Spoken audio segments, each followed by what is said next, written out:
ಕಾಂಗ್ರೆಸ್ನಲ್ಲಿ ಮುಗಿಯದ ಕುರ್ಚಿ ಬಿಕ್ಕಟ್ಟು. ಸೋನಿಯಾ ಭೇಟಿಯಾಗಿರುವಂತದ್ದು ಡಿಸಿಎಂ ಡಿಕೆ ಶಿವಕುಮಾರ್. ಪವರ್ ಶೇರಿಂಗ್ಗೆ ಡಿಸಿಎಂ ಡಿಕೆ ಶಿವಕುಮಾರ್ ಒತ್ತಾಯವನ್ನ ಮಾಡ್ತಾ ಇದ್ದಾರೆ.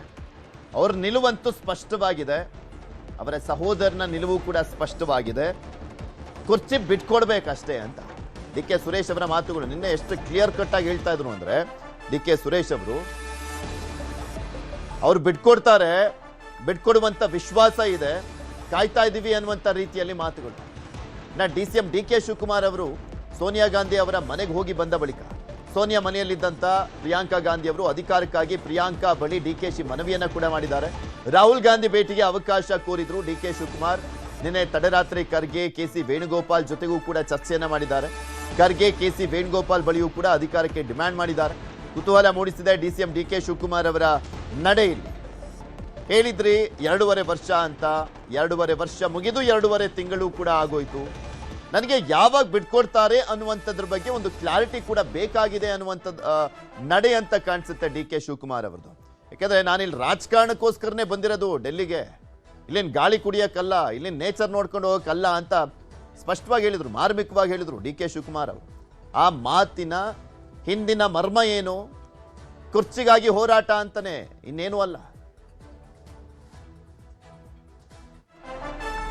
ನಾನು ವರಿಷ್ಠರನ್ನ ಭೇಟಿ ಮಾಡಿದ್ದೇನೆ, ಹೈಕಮಾಂಡ್ ಜೊತೆ ಎಲ್ಲ ಚರ್ಚೆ ಮಾಡಿದ್ದೇನೆ, ಬಹಿರಂಗ ಮಾಡುವ ಅಗತ್ಯ ಇಲ್ಲ ಅಂತ ಹೇಳಿದ್ದಾರೆ ಡಿಕೆ ಶಿವಕುಮಾರ್. ಹೈಕಮಾಂಡ್ ಜೊತೆ ಎಲ್ಲ ಚರ್ಚೆಯನ್ನ ಮಾಡಿದ್ದೇನೆ, ರಾಜಕಾರಣ ಮಾಡುವುದಕ್ಕೆ ಬಂದಿರೋದು, ಎಲ್ಲ ಮಾತನಾಡಿದ್ದೇನೆ, ಕಾಲವೇ ಉತ್ತರ ಕೊಡುತ್ತೆ. ಮೊನ್ನೆನೂ ಕೂಡ ಹೇಳಿದ್ರು ಕಾಲವೇ ಉತ್ತರ ಕೊಡುತ್ತೆ ಅಂತ. ಇವತ್ತು ಮತ್ತೊಮ್ಮೆ ಪುನರುಚ್ಚರಿಸಿದ್ದಾರೆ ಡಿಕೆ ಶಿವಕುಮಾರ್. ಸೋನಿಯಾ ಗಾಂಧಿ ಭೇಟಿ ಬಳಿಕ ಡಿಕೆ ಶಿವಕುಮಾರ್ ಅವರ ಹೇಳಿಕೆ ಪಾಸಿಟಿವ್ ಸೈನ್ ಕಾಣಿಸ್ತಾ ಇದೆಯಾ ಡಿಕೆ ಶಿವಕುಮಾರ್ ಅವರ ಹೇಳಿಕೆಯಲ್ಲಿ? ಗೊತ್ತಿಲ್ಲ, ಈಗ ಅಧಿಕಾರ ಬಿಟ್ಕೊಡ್ಬೇಕು ಅನ್ನುವಂಥ ವಿಚಾರ ಇದೆಯಲ್ಲ, ಓಕೆ, ಅವರ ಹೈಕಮಾಂಡ್ ನಾಯಕರ ನಡುವೆ ಮಾತಾಗಿರ್ಬೋದು, ಸಿದ್ದರಾಮಯ್ಯ ಡಿಕೆ ಶಿವಕುಮಾರ್ ಅವರ ಜೊತೆ ಮಾತನಾಡಿರ್ಬೋದು, ಆದರೆ ಅದೆಲ್ಲವೂ ಕೂಡ ಬಿಟ್ಕೊಡ್ಬೇಕಾಗಿರುವಂಥ ನಿರ್ಧಾರ ಎಲ್ಲವೂ ನಿಂತಿರೋದು ಸಿದ್ದರಾಮಯ್ಯನವರ ಮೇಲೆ. ನೋಡ್ರಿ, ನಾನೀಗ 10 ಜನಪದ ಬಂದಿದ್ದೀನಿ. ನಾನು ಒಳಗಡೆ ಏನ್ ಮಾತಾಡಿದೆ, ಯಾರ ಹತ್ರ ಮಾತಾಡಿದೆ ಅಂತ ನಾನೇನು ಡಿಸ್ಕ್ಲೋಸ್ ಮಾಡಬೇಕಾದಂತ ಅವಶ್ಯಕತೆ ಇಲ್ಲ. ಬೀದಿಯಲ್ಲಿ ನಿಂತ್ಕೊಂಡು ನಾವೆಲ್ಲ ಅದೆಲ್ಲ ರಾಜಕಾರಣ ಮಾತಾಡೋಕೆ ತಯಾರಿಲ್ಲ. ಇಲ್ಲ. ನಾವು ನಮ್ಮ ವರಿಷ್ಠರನ್ನ ಭೇಟಿ ಮಾಡಿದ್ದೀವಿ, ಏನೇನ್ ಮಾತಾಡಬೇಕು ಮಾತಾಡಿದ್ದೀವಿ ಅಷ್ಟೇ.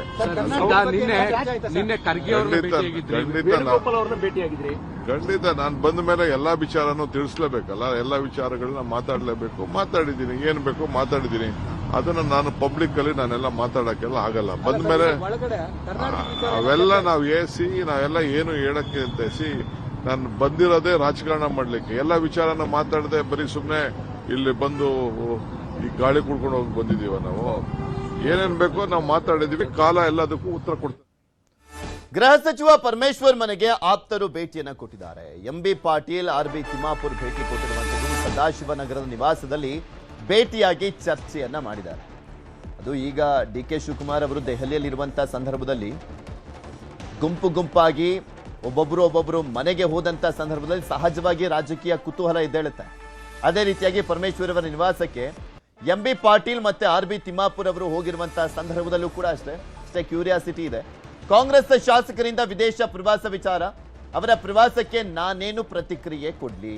ಬೆಂಗಳೂರಿನಲ್ಲಿ ಗೃಹ ಸಚಿವ ಪರಮೇಶ್ವರ್ ಅವರ ಹೇಳಿಕೆ ಇದೆ. ಅವ್ರ ಪ್ರವಾಸಕ್ಕೆ ನಾನೇನು ಆನ್ಸರ್ ಮಾಡ್ಲಿ ಅಂತ. ಪಶುಸಂಗೋಪನೆ ಇಲಾಖೆಯಿಂದ ಹೋಗ್ತಾರೋ, ಖಾಸಗಿಯಾಗಿ ಹೋಗ್ತಾರೋ, ಅದು ಅವ್ರಿಗೆ ಬಿಟ್ಟಿದ್ದು. ಅವರು ಒಟ್ಟಿಗೆ ಹೋಗ್ಲಿ, ಪ್ರತ್ಯೇಕವಾದ್ರೂ ಹೋಗ್ಲಿ, ನಿಮ್ಮದೇನು ಆಕ್ಷೇಪ ಅಂತ ಪರಮೇಶ್ವರ್ ಅವ್ರು ಹೇಳ್ತಾ ಇದ್ದಾರೆ. ಇನ್ನು ಇಲಾಖಾ ಕೆಲಸದ ಮೇಲೆ ಸಚಿವರು ಬಂದಿದ್ರು ಅಂತ ಪರಮೇಶ್ವರ್ ಹೇಳಿದ್ರು. ಅವರು ಖಾಸಗಿ ಪ್ರವಾಸ ಮಾಡ್ತೀವಿ ಅಂತ ಅವರು ಹೇಳಿದ್ದಾರೆ. ಅವರು ಪಶುಸಂಗೋಪನೆ ಇಲಾಖೆಯವರು ಕರ್ಕೊಂಡು ಹೋಗ್ತಾರೋ ಅಥವಾ ಅವರ ಇಲಾಖೆಯಿಂದ ಸ್ಪಾನ್ಸರ್ ಮಾಡಿದ್ದಾರೋ ಅಥವಾ ಅವರು ಪ್ರೈವೇಟಾಗಿ ಹೋಗ್ತಾ ಇದ್ದಾರೋ ಅದು ಅವ್ರಿಗೆ ಬಿಟ್ಟಿದ್ದು. ವೆಂಕಟೇಶ್ ಅವರು ಹೇಳಿದ್ದಾರೆ, ನಮ್ಮ ಇಲಾಖೆಯಿಂದ ಯಾವುದೇ ರೀತಿ ಪ್ರವಾಸ ಹಮ್ಮಿಕೊಂಡಿಲ್ಲ. ಹಾಗಾದ್ರೆ ಖಾಸಗಿ ಇರಬೇಕು. ಅಲ್ಲ, ಖಾಸಗಿ ಇರೋದಕ್ಕೆ ನಿಮ್ದೇನು ಅಬ್ಜೆಕ್ಷನ್? ಅಲ್ಲಪ್ಪ, ಖಾಸಗಿಯಾಗಿ ಅವ್ರು ಹೋಗೋದಕ್ಕೆ ನಿಮ್ದೇನು ಅಬ್ಜೆಕ್ಷನ್? ಒಂದೇ ನಮ್ಮ ಇಲಾಖೆದು ಟ್ರಾನ್ಸ್ಫರ್ಸ್ಗಳೆಲ್ಲ ಆಗಿದೆಯಲ್ವಾ, ಅದ್ರ ಬಗ್ಗೆ ಅವರ ಬದಲಾವಣೆಗಳು ಅಥವಾ ಇನ್ನೂ ಅಡಿಷನಲ್ಗಳು ಅದೆಲ್ಲ ಹೇಳಕ್ ಬಂದಿದ್ರು. ಅವರು ಈಗ ಆಸ್ಟ್ರೇಲಿಯಾ, ನ್ಯೂಜಿಲೆಂಡ್ ಪ್ರವಾಸಕ್ಕೆ ಹೋಗ್ತಾ ಇದ್ದಾರೆ ಶಾಸಕರು. ಒಂದು ತಂಡ ಇದೆ ಅಂತ ಹೇಳಲಾಗ್ತಾ ಇದೆಯಲ್ಲ, ಅದರಲ್ಲಿ ಅಲ್ಲಮ ಪ್ರಭು ಪಾಟೀಲ್ ಅವರು ಕೂಡ ಇದ್ದಾರೆ. ಅವರನ್ನ ನಮ್ಮ ಪ್ರತಿನಿಧಿ ಬಾಕ ತಿಮ್ಮೇಗೌಡರು ಮಾತನಾಡಿಸಿದ್ದಾರೆ. ಈ ಸಂದರ್ಭದಲ್ಲಿ ಅವ್ರು ಏನು ಹೇಳಿದ್ರು ಕೇಳೋಣ. ರಾಜ್ಯ ಕಾಂಗ್ರೆಸ್ನಲ್ಲಿ ಈಗ ಶಾಸಕರ ವಿದೇಶ ಪ್ರವಾಸದ ಬಗ್ಗೆ ಹೆಚ್ಚು ಚರ್ಚೆ ಆಗ್ತಾ ಇದೆ. ಬನ್ನಿ, ಈ ಸಂಬಂಧವಾಗಿ ನಮ್ಮ ಜೊತೆ ಮಾತನಾಡೋದಕ್ಕೆ ಕಾಂಗ್ರೆಸ್ ಶಾಸಕಾಂಗ ಪಕ್ಷದ ಕಾರ್ಯದರ್ಶಿ ಆದಂತ ಅಲ್ಲಮ್ಮ ಪ್ರಭು ಪಾಟೀಲ್ ಅವರು ಮಾತನಾಡ್ತೀನಿ. ಸರ್, ಏನೋ ಎಲ್ಲ ಫಾರಿನ್ ಟೂರ್ ಹೋಗ್ತಾ ಇದ್ದೀರಂತೆ, ಏನ್ ಸರ್ ವಿಶೇಷ? ಏನು ವಿಶೇಷ ಇಲ್ಲ, ಸುಮ್ಮನೆ ಖಾಸಗಿಯಾಗಿ ಅಲ್ಲಿ ಸ್ಟಡಿ ಮಾಡ್ಕೊಂಡು ಬರ್ಬೇಕು ಅಂತ ಹೋಗ್ತಾ ಇದೀವಿ ಅಷ್ಟೇ. ಪ್ರೈವೇಟ್ ಟೂರ್ ಅದೇನು ಅಫಿಷಿಯಲ್ ಅಲ್ಲ, ಗೌರ್ಮೆಂಟ್ ಅಲ್ಲ, ಏನಲ್ಲ. ಏನ್ ಸ್ಟಡಿ ಸರ್, ಯಾವ ವಿಚಾರಕ್ಕೆ ಹೋಗ್ತಾ ಇದ್ದೀರಂತ? ಯಾವ ವಿಚಾರನೂ ಇಲ್ಲ. ನಾವು ಅಲ್ಲಿ ಅಗ್ರಿಕಲ್ಚರ್ದು, ಅಲ್ಲಿ ಎನಿಮಲ್ ಹಸ್ಬೆಂಡ್ರಿ ಬಗ್ಗೆ ಎಲ್ಲನೂ ಸ್ಟಡಿ ಮಾಡ್ಬೇಕು ಬರ್ಬೇಕು ಅಂತ ಹೇಳಿ ಹೋಗ್ತಾ ಇದ್ದೀವಿ ಅಷ್ಟೇ. ಮತ್ತೊಂದು ಯಾವ ವಿಚಾರ ಇಲ್ಲ, ಏನಿಲ್ಲ ಸರ್. ಇದ್ರ ಈ ಸಂಬಂಧವಾಗಿ ಏನಾದ್ರು ಮುಖ್ಯಮಂತ್ರಿಗಳು ಅಥವಾ ಪಕ್ಷದ ಅಧ್ಯಕ್ಷದ ಏನಾದ್ರು ಅನುಮತಿ ತಾಂಡಿದ್ದೀರಾ ಹೇಗೆ ಅಂತ ಪ್ರವಾಸಕ್ಕೆ?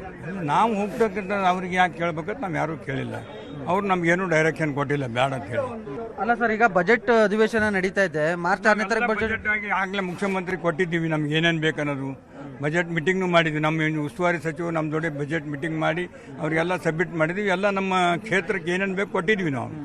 ಸರ್, ಈಗ ಯಾವತ್ತು ತೆರಳ್ತೀರಾ, ಯಾವತ್ತು ವಾಪಸ್ ಬರ್ತೀರಾ? 17ಕ್ಕೆ ಹೋಗ್ತೀವಿ, 2ನೇ ತಾರೀಕು ಬರ್ತೀವಿ ರಾತ್ರಿ. ಓಕೆ, ಎಷ್ಟು ಜನ ಸರ್, ಎಷ್ಟು ಜನ ಪಟ್ಟಿ ಆಗಿದೆ? ಪಟ್ಟಿ ನನಗೆ ಗೊತ್ತಿಲ್ಲ, ಒಂದು 10-15 ಜನ ಇರಬಹುದು. ಈಗ ಸ್ವಂತ ಖರ್ಚ ಸರ್, ಇಲ್ಲ ಯಾವ್ದಾದ್ರು ಇಲಾಖೆಯಿಂದ ಹೋಗ್ತಾ ಇದ್ದೀವಿ ನಮ್ಮ ಇನ್ನೇನು ಯಾರ್ದು ಇಲಾಖೆ ಇಲ್ಲ ಪಲಾಗಿ.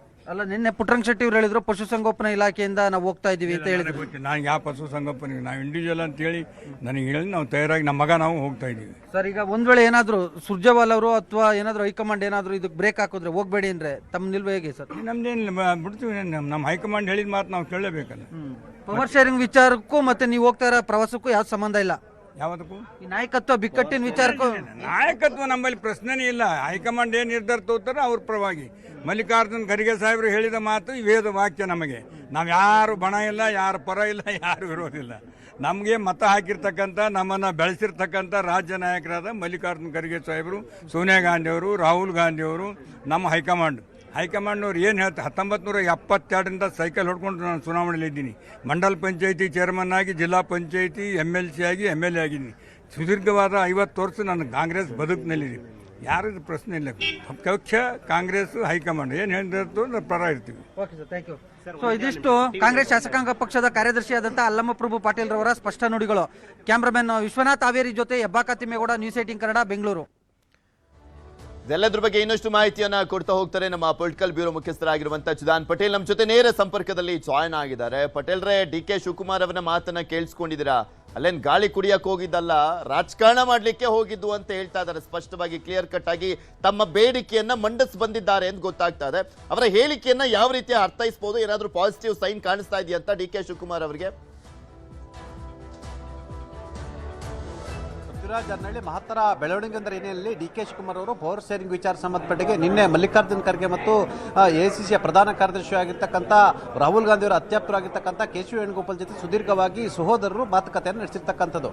ಈಗಾಗಲೇ ಮಾತುಕತೆಯಂತೆ ನಮಗೆ ಅಧಿಕಾರ ಹಂಚಿಕೆಯನ್ನು ಮಾಡಿ ಅಂತೇಳಿ ಎಲ್ಲೊಂದು ಕಡೆ ಹೇಳಿರ್ತಕ್ಕಂಥದ್ದು. ಇದರ ನಡುವೆ ಕೂಡ KMF ಚುನಾವಣೆ ವಿಚಾರ ಕೂಡ ಪ್ರಸ್ತಾಪ ಮಾಡಿರ್ತಕ್ಕಂಥದ್ದು. ತಮ್ಮ ಸಹೋದರ DK ಸುರೇಶ್ ಅವರನ್ನು KMFನ ಅಧ್ಯಕ್ಷ ಗಾದಿಗೆ ಕೂರಿಸಲಿಕ್ಕೂ ಕೂಡ ಶತಾಯಗತೆಯ ಪ್ರಯತ್ನ ಮಾಡ್ತಿರ್ತಕ್ಕಂಥ DK ಶಿವಕುಮಾರ್ ಅವರು ಸಹೋದರರ ಜೊತೆ ಕೂಡ KMF ಹುದ್ದೆ ಬಗ್ಗೆ ಕೂಡ ಆಕಾಂಕ್ಷೆಯನ್ನು ವ್ಯಕ್ತಪಡಿಸಿರ್ತಕ್ಕಂಥದ್ದು.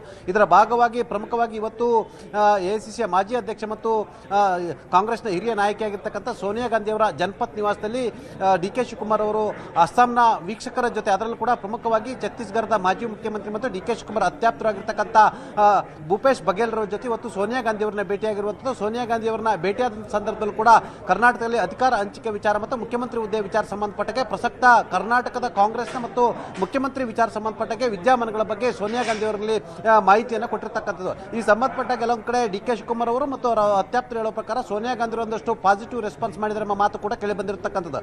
ಇದರ ನಡುವೆ ಇವತ್ತು ಅಸ್ಸಾಂನ ವೀಕ್ಷಕರ ಪ್ರಮುಖ ಸಭೆ ನಡೀತಿರ್ತಕ್ಕಂಥದ್ದು. ಈ ಒಂದು ಸಭೆಗೆ ಲೋಕಸಭೆ ವಿಪಕ್ಷ ನಾಯಕ ಆಗಿರ್ತಕ್ಕಂಥ ರಾಹುಲ್ ಗಾಂಧಿ ಅವರು ಹಾಜರಿರ್ತಾರೆ. ಹಾಗಾಗಿ ಇವತ್ತಿನ ಸಭೆಯ ಬಳಿಕ ಮೊದಲನೇದಾಗಿ ಕರ್ನಾಟಕದಲ್ಲಿ ಪ್ರದೇಶ ಕಾಂಗ್ರೆಸ್ ಸಮಿತಿ ವತಿಯಿಂದ ನಿರ್ಮಿಸಲಾಗ್ತಿರ್ತಕ್ಕಂಥ ಅನೇಕ ಜಿಲ್ಲಾ ಮತ್ತು ತಾಲೂಕು ಘಟಕಗಳಲ್ಲಿ ಪ್ರದೇಶ ಕಾಂಗ್ರೆಸ್ ಕಚೇರಿಯ ಶಂಕುಸ್ಥಾಪನೆ ಸಂಬಂಧಪಟ್ಟಗೆ ಮತ್ತು BLOಗಳ ಸಭೆಗೆ ಸಂಬಂಧಪಟ್ಟಗೆ ರಾಹುಲ್ ಗಾಂಧಿ ಅವರನ್ನ ಆಹ್ವಾನವನ್ನು ನೀಡಿರ್ತಕ್ಕಂಥದ್ದು. ಆಹ್ವಾನ ನೀಡಿದ ಬಳಿಕ ಕರ್ನಾಟಕ ಕಾಂಗ್ರೆಸ್ನ ಬೆಳವಣಿಗೆಗಳು ಮತ್ತು ಪವರ್ ಶೇರಿಂಗ್ ವಿಚಾರ ಸಂಬಂಧಪಟ್ಟಗೆ ರಾಹುಲ್ ಗಾಂಧಿ ಅವರ ನಿರ್ಧಾರಗಳು ಮತ್ತು ನಿಲುವುಗಳ ಸಂಬಂಧಪಟ್ಟಕ್ಕೆ DK ಶಿವಕುಮಾರ್ ಅವರು ಮಾತುಕತೆ ನಡೆಸಲಿದ್ದಾರೆ ಅಂತ ಹೇಳಲಾಗ್ತದೆ. ಇವತ್ತು ರಾಹುಲ್ ಗಾಂಧಿ ಅವರು ಒಂದು ವೇಳೆ ಡಿ ಕೆ ಶಿವಕುಮಾರ್ ಅವರಿಗೆ ಸಭೆಯ ಬಳಿಕ ಒನ್ ಟು ಒನ್ ಮೀಟಿಂಗ್ ಸಿಕ್ಕಿದ್ರೆ ಬಹುಶಃ ರಾಹುಲ್ ಗಾಂಧಿ ಅವರು ಡಿ ಕೆ ಶಿವಕುಮಾರ್ ವಿಚಾರ ಮತ್ತು ಸಿದ್ದರಾಮಯ್ಯ ಪರವಾಗಿರ್ತಕ್ಕಂಥ ನಿಲುವುಗಳು ಮತ್ತು ಕರ್ನಾಟಕದಲ್ಲಿ ಪವರ್ ಶೇರಿಂಗ್ ವಿಚಾರ ಮತ್ತು ಮುಖ್ಯಮಂತ್ರಿಯಾಗಿ ಡಿ ಕೆ ಶಿವಕುಮಾರ್ ಅವರನ್ನ ಮಾಡುವ ವಿಚಾರ ಮತ್ತು ಪ್ರಸಕ್ತ ರಾಜಕೀಯ ವಿದ್ಯಮಾನಗಳ ಬಗ್ಗೆ ರಾಹುಲ್ ಗಾಂಧಿ ಅವರ ಜೊತೆ ಚರ್ಚೆ ನಡೆಸ್ತಿದ್ದಾರೆ ಮತ್ತು ರಾಹುಲ್ ಗಾಂಧಿ ಅವರು ಕೂಡ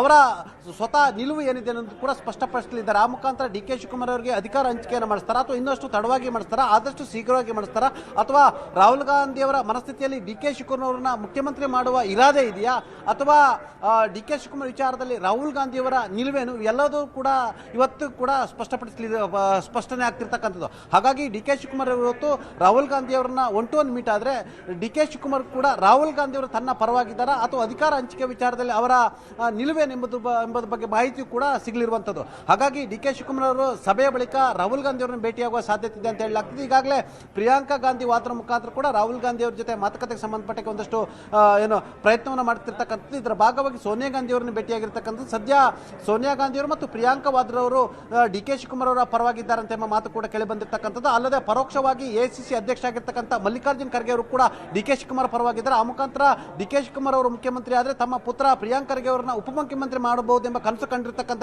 ಮಲ್ಲಿಕಾರ್ಜುನ್ ಖರ್ಗೆ ಅವರು ಪರೋಕ್ಷವಾಗಿ ಡಿ ಕೆ ಶಿವಕುಮಾರ್ ಬೆಂಬಲಕ್ಕೆ ನಿಂತಿದ್ದಾರೆ ಎಂಬ ಮಾತು ಕೂಡ ಕೇಳಿ ಬಂದಿರತಕ್ಕಂಥದ್ದು. ಇನ್ನು ಸುರ್ಜೇವಾಲರವರು out and out D K Shivakumar ಪರವಾಗಿರ್ತಕ್ಕಂಥದ್ದು. ಆದರೆ ಕೆ ಸಿ ವೇಣುಗೋಪಾಲ್ ಅವರು ಕೂಡ ತಮ್ಮ ನಿಲುವನ್ನು ಇವತ್ತುವರೆಗೂ ಕೂಡ ಡಿ ಕೆ ಶಿವಕುಮಾರ್ ಪರವಾಗಿ ವ್ಯಕ್ತಪಡಿಸಿಲ್ಲ ಎಂಬ ಮಾತು ಕೂಡ ಕೇಳಿ ಬಂದಿರತಕ್ಕಂಥದ್ದು. ಒಟ್ಟಾರೆ ರಾಹುಲ್ ಗಾಂಧಿ ಅವರ ನಿಲುವು ಇವತ್ತು ಏನಾಗಲಿದೆ ಎಂಬುದು ಗೊತ್ತಾಗಲಿರ್ತಕ್ಕಂಥದ್ದು. ಪೃಥ್ವಿ, ರಾಹುಲ್ ಗಾಂಧಿ ಅವರ ಭೇಟಿಯ ಬಳಿಕ ಡಿ ಕೆ ಶಿವಕುಮಾರ್ ಅವರಿಗೆ ಪಾಸಿಟಿವ್ ಇದೆಯಾ ಅಥವಾ ನೆಗೆಟಿವ್ ಇದೆಯಾ ಅನ್ನೋದು ಕೂಡ ಗೊತ್ತಾಗಲಿದೆ. ಆ ಮುಖಾಂತರ ಡಿ ಕೆ ಶಿವಕುಮಾರ್ ಅವರು ಗತಾಯ ಇವತ್ತು ರಾಹುಲ್ ಗಾಂಧಿ ಅವರನ್ನ ಭೇಟಿಯಾಗುವಂತ ಅನಿವಾರ್ಯತೆ ಇರತಕ್ಕಂಥದ್ದು. ಯಾಕಂತ ಹೇಳಿದ್ರೆ ಮುಂಬರಲಿರುವ ತಿಂಗಳಲ್ಲಿ 5 ರಾಜ್ಯಗಳ ಚುನಾವಣೆ ಇರತಕ್ಕಂಥದ್ದು. ಈ ಚುನಾವಣೆ ವಿಚಾರದಲ್ಲಿ ವರಿಷ್ಠರು ಮತ್ತಷ್ಟು ಬ್ಯುಸಿ ಆಗ್ತಾರೆ. ಹಾಗಾಗಿ ಕರ್ನಾಟಕದ ಪವರ್ ಶೇರಿಂಗ್ ವಿಚಾರವನ್ನು ಚರ್ಚೆ ಮಾಡಲಿಕ್ಕೆ ಯಾರು ಕೂಡ ಮತ್ತು ಸಭೆ ಮಾಡಲಿಕ್ಕೆ ಕೂಡ ಯಾರು ತಯಾರಿರಲ್ಲ. ಹಾಗಾಗಿ ಡಿ ಕೆ ಶಿವಕುಮಾರ್ ಅವರು ಗತಾಯ ಇವತ್ತು ರಾಹುಲ್ ಗಾಂಧಿ ಅವರನ್ನ ಭೇಟಿಯಾಗಿ ಅವರ ನಿಲುವನ್ನು ಕೂಡ ಮತ್ತು ಅವರ ಅಭಿಪ್ರಾಯವನ್ನು ಕೂಡ ತಿಳಿದುಕೊಳ್ಳುವಂತ ಅನಿವಾರ್ಯತೆ ಕೂಡ ಎದುರಾಗಿರ್ತಕ್ಕಂಥದ್ದು. ಪೃಥ್ವಿ. ಓಕೆ, ಧನ್ಯವಾದ ಅಚ್ಯುತಾನಂದ್ ಪಟೇಲ್ ನಿಮ್ಮೆಲ್ಲ ಮಾಹಿತಿ.